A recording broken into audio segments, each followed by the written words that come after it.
Have a blessed Sunday afternoon, everyone. Right here after craving for some halo-halo for some months. Finally, my in-laws made me one. But it's very untimely because I have this sickness of like a fever-like kind of thing, but it's not really full-blown flu. I'm just having light symptoms that put me to bed for 3 days. And on my fifth day, I feel better now, and I can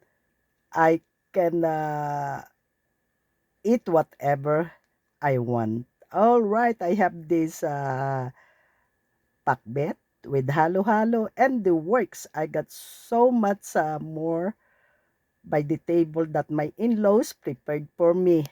Let's enjoy this, my halo-halo that I was craving for so many, many months. Finally, I'm gonna have it. Let's dig in. My halo-halo. First time this summer to have this delicious shaved ice treat. We called it halo-halo. All right.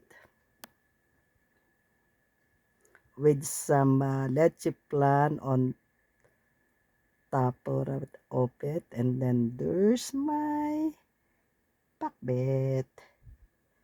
Paired with pakbet. And so much more by my table. All right, let's dig in. Join me to enjoy my most craving shaved ice treat.